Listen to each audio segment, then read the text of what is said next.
గురుదేవుడి నుంచి మనం నేర్చుకుంటున్న ప్రధానమైన అంశం. మరి వైద్య సేవ అంటే మాస్టర్ గారు మన జీవితంలో ఒక ప్రధానమైనటువంటి సాధనగా పుట్టినారు. ఆయన మహాపురుషుడి సాధన ఏమిటండి అంటే, ఇందాక మనం చేసినట్టుగా వారి లక్ష్యం ఏమిటంటే ప్రణుత నిజాన్ స్వాత్మతుల్యాన్ కరోతి, సర్వసర్వం చేసుకున్న వారిని తమంతి వారిగా తమగా తీర్చిదిద్దడమే లక్ష్యం తప్ప మనం ఎప్పుడు మనలాగే ఉండిపోవాలని. అంటే క్రమంగా తరగతిలో ఉత్తమ శ్రేణిలో ఉత్తీర్ణ వాళ్ళు అధ్యాపకుడు కోరుకుంటారు తప్ప ఏ ధరతో చదివినవాడు ఆ ధరతోనే చేస్తున్నాడని ఏ అధ్యాపకుడు కోరుకోడు కదా. అలాగే మా ఉన్నత శ్రేణి నుంచి ఉన్నత శ్రేణులకు మనం పరిణమించి ప్రవేశించి వారిలా తయారు చేయటం వారి పరమ లక్ష్యం, పరమ అవధి. అయితే దానికి మన సహకారం చాలా అవసరం. మనం ఏం చేయాలంటే, మనం ఏం చేయకుండా ఉండాలన్నారు మాస్టర్ గారు. ఏం చేయకుండా ఉంటామంటే, మనముగా ఏమి చేయకుండా ఆయన్ని మనలో పనిచేయనివ్వాలి. శ్రీకృష్ణ పరమాత్మ ఆయన వేణుగోపాలం అందరికీ తెలుసు. మనకి వేణువు నెమలిపించం, ఆయనకి ఉత్తమోత్తమైన అలంకారములు, అవినాభూతం కలిగినటువంటి ఆభరణాలు. అవి మిగిలిన నగలు ఉండకపోనండి వేరే విషయం, కానీ ఈ రెండూ లేకుండా మాత్రం ఎప్పుడు ఉండడు. ముఖ్యంగా వేణువుని ఆ స్నానం చేసి ఎదురుముగ్గాడు పక్కన పెట్టి ఉంటాడు తప్ప తరిస్తే పాడవుతుందండి. అంత మిగిలిన సమయాల్లో ఉంటే పెదవి దగ్గర ఉంటుంది, నోటి దగ్గర, లేకపోతే బొడ్లో ఉంటుంది. ఓ మహానుభావుడు అన్న లీలాసుడని మహాపురుషుడు, అయ్యి మురళి ముకుంద స్మేర వక్త్రారవింద శ్వసన మధుర సగ్నే త్వాం ప్రణమ్య అద్యయాచి. అయ్యి మురళి ముకుంద స్మేర వక్త్రారవింద శ్వసన మధుర సగ్నే త్వాం ప్రణమ్య అద్యయాచే. అధరమణి సమీపం ప్రాప్తవచ్చాం భవచ్చాం కథయ రహసి కర్ణీ మద్దశాం నందసూనో. అమ్మ వేణు, ఈలాసుకుల వారు వేణుతో మొదలుపెట్టున్నారు. అమ్మ ముకుంద స్మేర భక్తరవింద శ్వసన మధుర సగ్నే. స్వామి అధరామృతాన్ని నిత్యం గురుతంలో నిమగ్నమై యుద్ధిండాలనేటువంటి తల్లి, ఒక వినపం విను. నువ్వు ఎప్పుడు కూడా స్వామి నోటికి స్వామి చెవికి మధ్య అక్కడ అలా ఉంటావు కదా. ఉన్నప్పుడు ఆయన చెవులు నా గురించి వాసుదేవ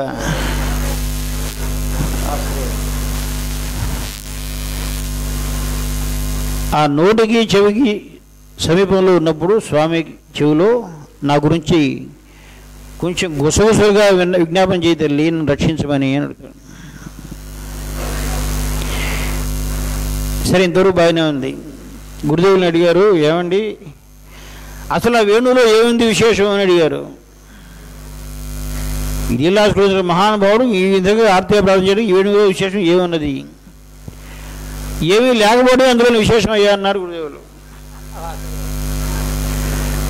వేణువులో ఏ విశేషం ఉందంటే ఏమీ లేకపోవటం.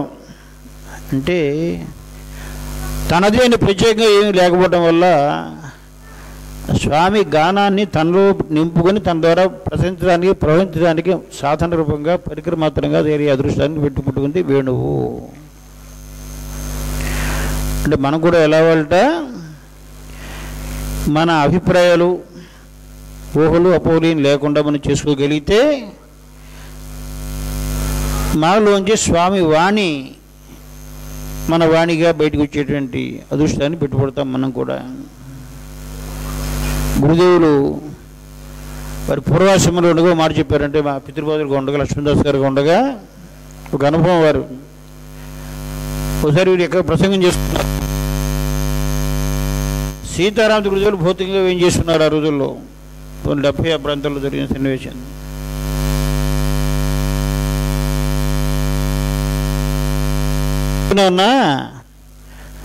నా గొంతులోంచి గురువుగారు గొంతు నేను స్వయంగా ప్రత్యక్షంగా విన్నానన్నారు.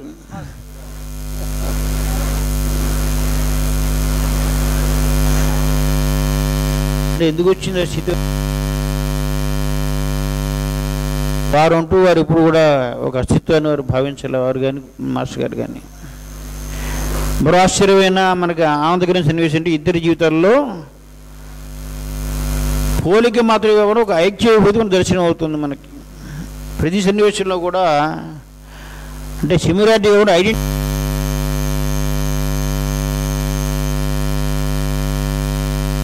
కూడా ఏ రకంగానూ వీరు వీరు వీరు వారు వారు అని చెప్పడానికి అవకాశం లేకుండా అవినాభావం విడదీట వీరి సంబంధంగా భాషించారు మనందరికి కూడా.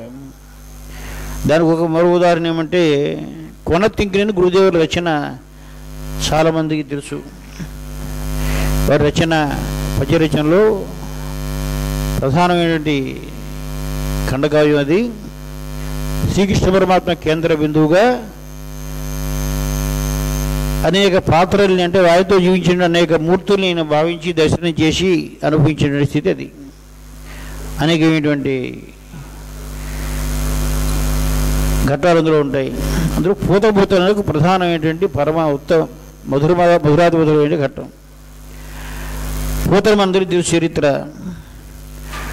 కంసుడి పేరు వనపున ఆయన్ని కంసుని సంవరించడానికి ఉద్దేశించిన దేవగీది అస్కర్భ సంజాయుడు ఒక శిశుమూర్తి సంవరించడం కోసం ఆయన పేరు కృష్ణుడిని తెలియదప్పటిగా తల్లికి ఆయన ఎవరో కూడా తెలియదు. కంసుడు చెప్పాడు, ఇలా దేవగీదేవి అష్టమగర్భం ఆ చెల్లెల అష్టమగర్భంలో ఉన్నటువంటి పుట్టినటువంటి శిశువుల మూర్తితో నాకు చెప్పారు. ఆ మూర్తి శ్రీ శిశుమూర్తి అయింది, కానీ ఎక్కడో పెరుగుతున్నానని నన్ను హెచ్చరించాడు, అంతర్ధానమైంది.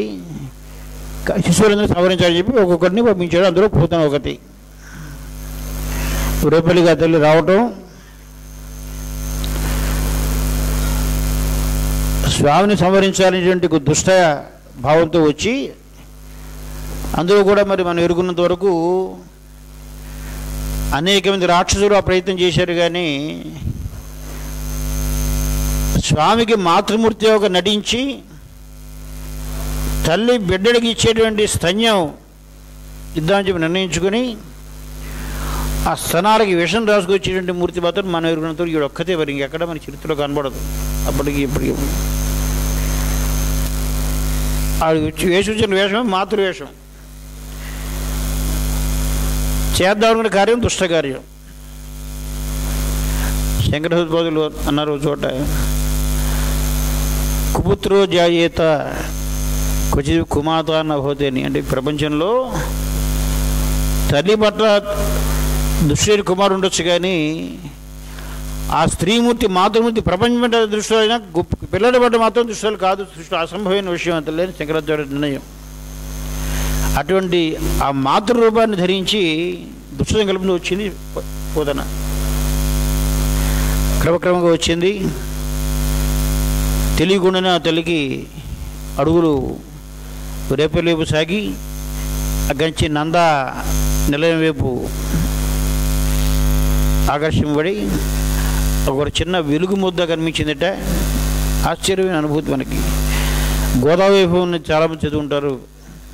మాస్టర్ గారు గోదాదేవిని ఆ తల్లి వైభవాన్ని వర్ణిస్తూ దర్శనం చేసి అనుగ్రహించిన గోదావరి వైభవం ఈ కొనకింకిని కూడా రెండు ఒకే వైభవానికి సంబంధించిన రెండు రూపాలు.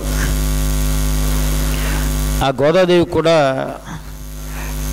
శ్రీరంగనాథుడు అనేకమైనటువంటి సాధన ఘట్టాలు గడిచిన తర్వాత ఒక వెలుగు సముద్రంలో తోచి ఆ వెలుగు సముద్రంలోకి గోదావరి తన శరీరం ఏంటంటే ఒక పడవ మీద తన లోపలికి వెళ్ళింది. సాగర సంగమం చేసిందట. అది ఆయన మాస్టర్ చేసిన వర్ణన. అలాగే ఈ పూతన కూడా అంటే అక్కడ పూతన రాక్షసి, గోదాదేవి అవతారమూర్తి, అది అప్పటికి భేదం. చివరిలో పూతన పూతగా మారిందంటే పవిత్రంగా మారింది. అది అని చెప్పదలుచుకున్న విషయం మీకు. అతలు రావడం, ఆ కృష్ణ సాన్నిహిత్యం ఆ తల్లికి లభించేప్పటికీ రాక్షసత్వం అనేది క్రమక్రమంగా హరించిపోయి లయించిపోయి, ఎప్పుడైతే సైన్యం ఇవ్వడానికి చెప్పి తల్లి హృదయానికి హత్తుకుందో పూర్తిగా రాక్షసత్వం హరించిపోయి, ఏనై చేసిన మంచి ఎంతేను లేనే లేదా, ఏనై చేసిన మంచి ఇంతేను లేనే లేదా, పైబెచ్చు నాచే ఔగాముల మాటడుంచి వికటోత్సేకము వేధింపగా, నేనంటూ మంచి పని చేశాను ఎదురు నాకు తెలియదయ్యా, కనపట్లేదయ్యా. కొన్ని మంచి పని చేయకపోతే బేడాబేరి, మంచి పని చేయకపోయినా ఇబ్బందులు, కానీ పాప చెడ్డ పని చేయకుండా చాలు అన్నారు గురుదేవులు ఒకసారి.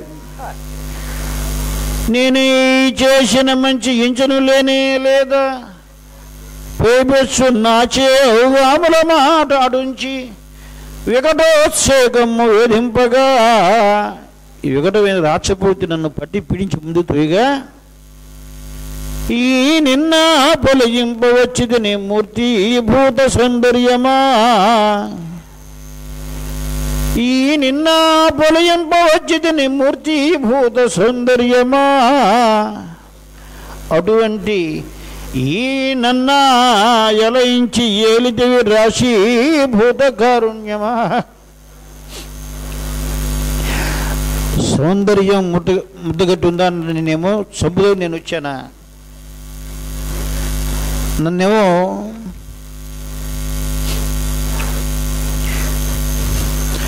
నీ మాతృస్థానం ఇచ్చి అనుగ్రహించేవా, నీ సౌందర్యానికి ఉంటుందే, నా మూర్ఖత్వానికి ఉంటుందే, నీ కారుణ్యానికి అంతున్నదే, అయితే నా అదృష్టానికి అంతు లేదు. అది ఉన్న విశేషం.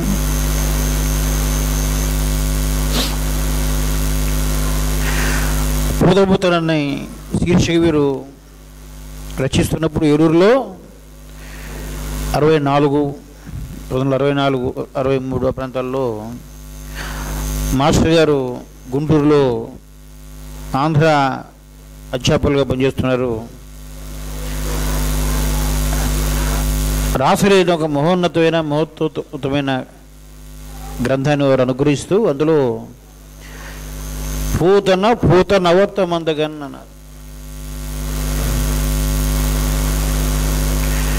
అది పూర్వం పూతనగా ఉన్న ఆ మూర్తి పూతనవుతుంటే పూతత్వం పవిత్రత్వం పొందింది. గమనించండి, ఈ పూతన ఆవిష్కరించినటువంటి రోజును పూతన ఈ రెండు కూడా ఒకే సమయంలో వచ్చింది. అంటే ఇందాక మనం చేసాం మీకు, వారి మధ్య ఉన్నటువంటి అనుబంధం ఎంత గాఢతమైందో, ఒకే వెలుగు 2 పాలుగా దర్శించిన వైభవం ఎంతో మనకి, అది మనం కీర్తించుకుంటాం అవకాశం దొరికినప్పుడు. ఎందుకంటే ఎందుకు కీర్తించుకోవాలి ఇన్నిసార్లు మహానుభావుల్ని అంటే, మా మహానుభావుడు ఈ ఇద్దరు గురుమూర్తులు కూడా గురుస్థానంలో విశ్వనాథాచార్య గారు మాట అన్నారు. మన గురుదేవులకు మాస్టర్ గారు కూడా గురుస్థానంలో ఉన్న ఆయన వ్యక్తి అయినా, వీరు సారస్వత ఉపాసన ప్రారంభించిన రోజుల్లో వారిని ఆదర్శంగా పెట్టిన సాధన చేసిన వాళ్ళు ఇద్దరు కూడా భౌతికంగా. విశ్వనాథ సత్యనారాయణ గారు రామాయణ గర్భవృక్షాన్ని ఆయన అనుగ్రహిస్తూ ప్రశ్న వేసుకున్నాడు ఆయన, మరల ఇదేల రామాయణం వన్నచు. శ్రీమద్ రామాయణం అవతరించినటువంటి త్రేతాయుగం నాటి నుండి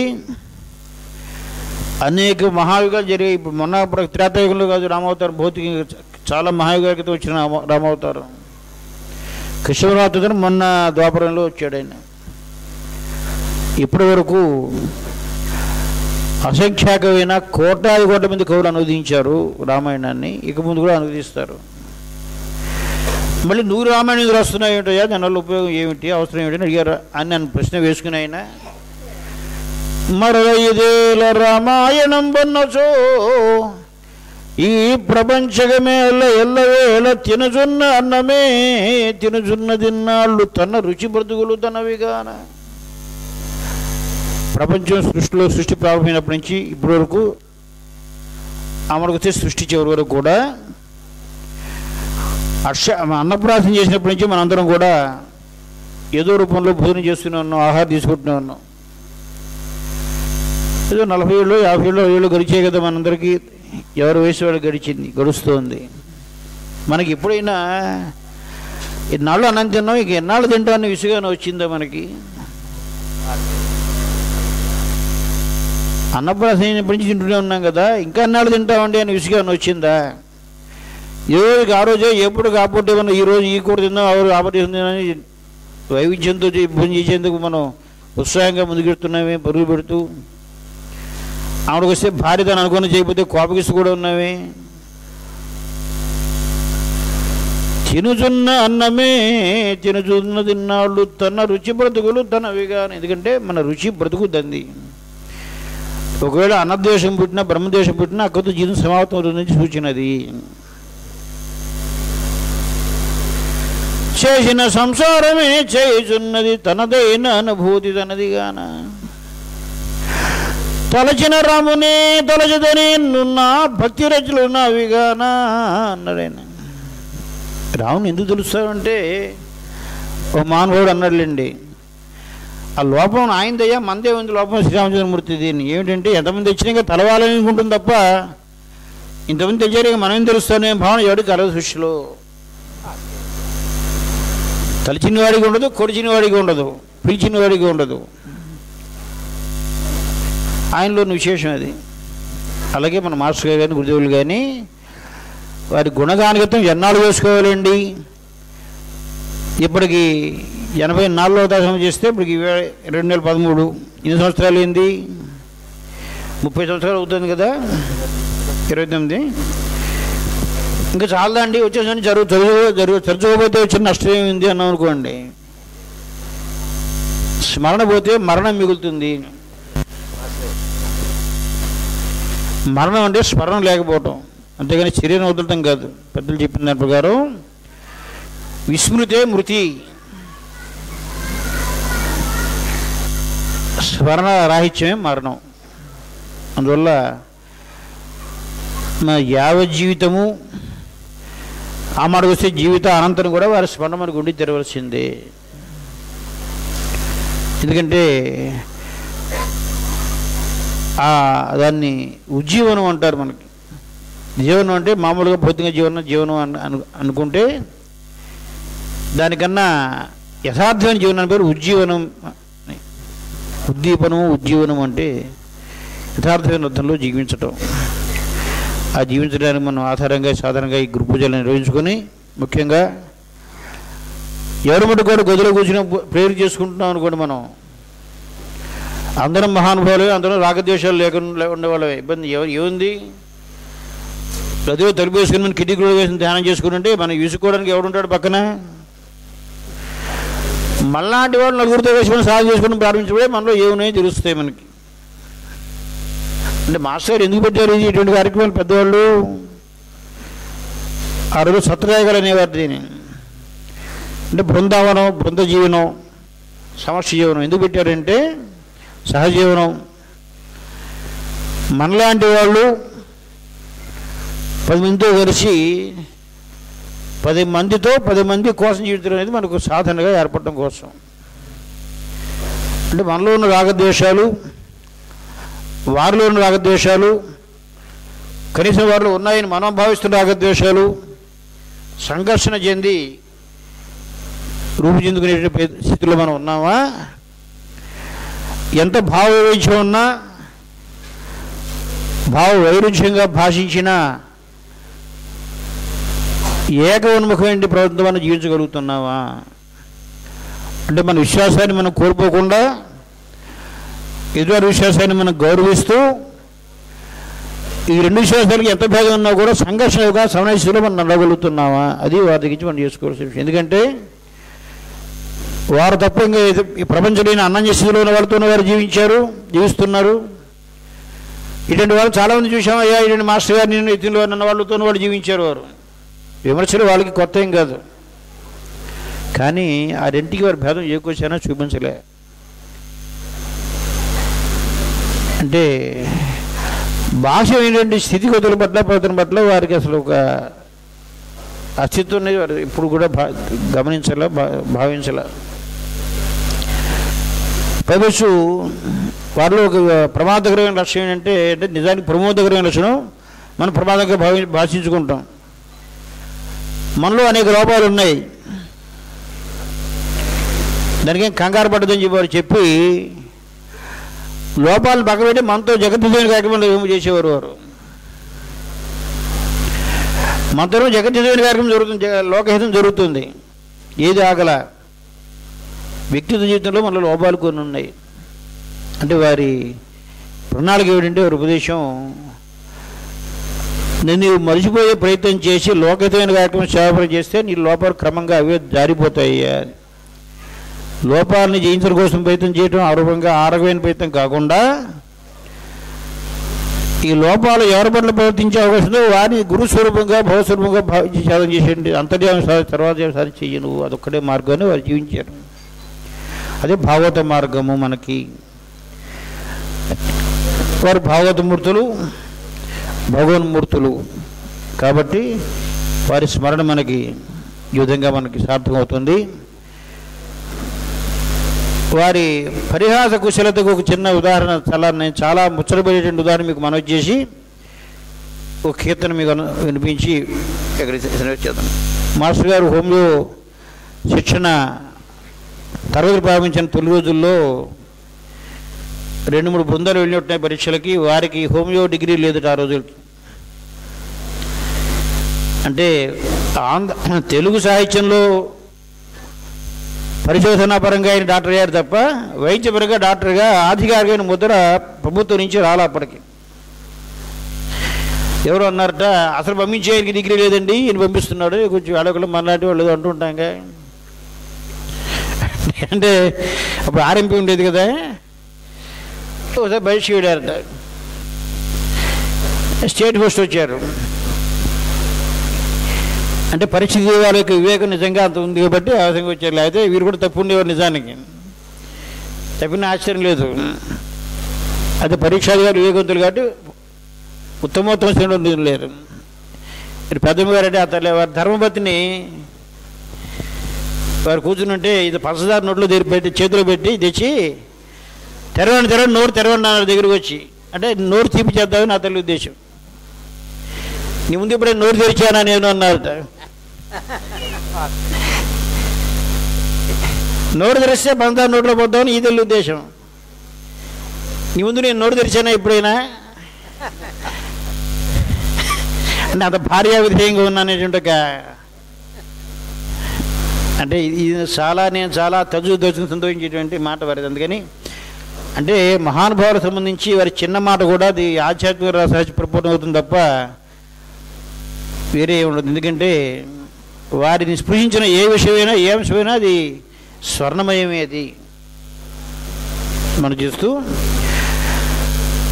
శ్రీదములార ఉద్ధవుడు చందవలో యతిరాజమౌళి శ్రీపాదములార భక్తుడదిపై నెనరోళిగలూరు హర్షుకాంభుదములార మా ఎడద పుంబసలార్చరటే భవత్ప్రసాదోదిత శుభగా తవలనొప్పడి పుప్పడిగా రసాబ్ధిగా ఏ పాదాబ్జరజమ్ము వేదదతియో ఏ పాదాబ్జరజమ్ము వేదదతియో ఏ పాదబద్ధములందు ఏపై చిందిన తేనె జనుదయో ఏ పదమో ముక్తికి సోపానములో భక్త కోటికి అవి నీ సొంపారు పదాబ్జము మా పాలం కలవు ఇంకా ఎట్టి భయము మాకేటిగో శ్రీపతి. మా పుణ్యశాస్త్రం తలుచుకుని ఆయనకి ప్రాణం శ్రీపతి అంటే మా సోదరు అనుదక్షిణ సరే అనుకోండి. ఎందు నేను వెదకి కనుగొందునేమియు తోచదాయే ఎందు నేను వెదకి కనుగొందునేమియు తోచదాయే ఇంతైన దయ చూపడయో ఏమి చేతు ఎటులా సైతు ఇంతైన దయ చూపడయో ఏమి చేతు ఎటులా సైతు ఎడీమా శ్యామల కృష్ణుడు ఎందుకోయెనో ఎడీమా శ్యామల కృష్ణుడు ఎందుకోయెనో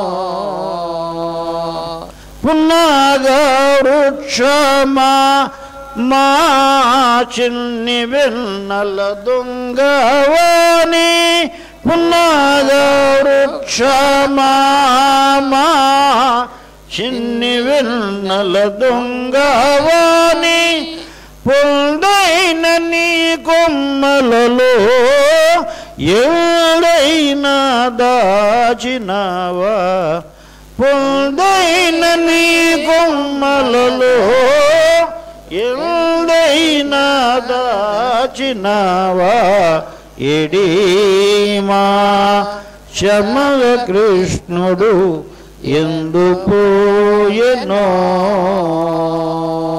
మందారామ మా భక్త మందారుడగు బలశ్యామ మందారామ మా భక్త మందారుడగు బలశ్యామ సుందర రూపుని నీవు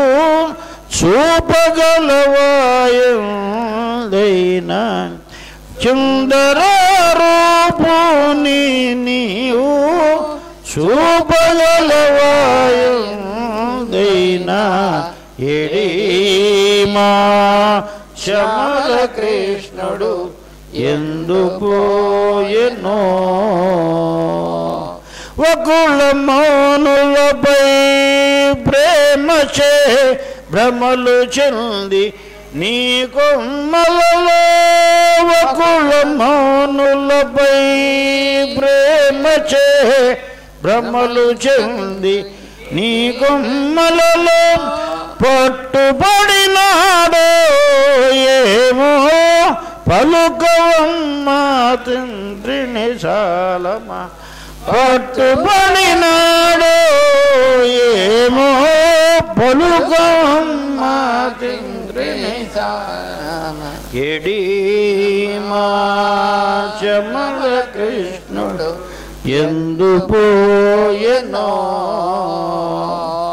ఇప్పుడే గద నాతో ఎన్నో ఇచ్చకమ్ములు ఆడినాడు ఇప్పుడే గద నాతో ఎన్నో ఇచ్చకమ్ములు ఆడినాడు ఇంతలోనే మోసగించి ఎటుల పోయెను నమ్మగరాధిక ఇంతలోనే మోసగించి ఎటుల పోయెను నమ్మగరాధిక ఎడీమా శ్యామల కృష్ణుడు ఎందుకోయెనో పట్టి నిన్ను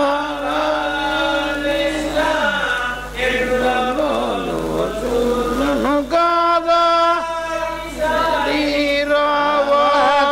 కృష్ణ ఎటుల పోతూ ఈసారి రావా కృష్ణ ఎటుల పోతూ చుతును కాదా ఎట్లు తప్పించుకొని పోదువో ఎవరు వచ్చిన విడువను నిన్ను ఎట్లు తప్పించుకొని పోదువో ఎవరు వచ్చిన విడువను నిన్ను ఏమీ నా సంగతి ఏమిటో ఇంక తెలియునుగా ఏమీ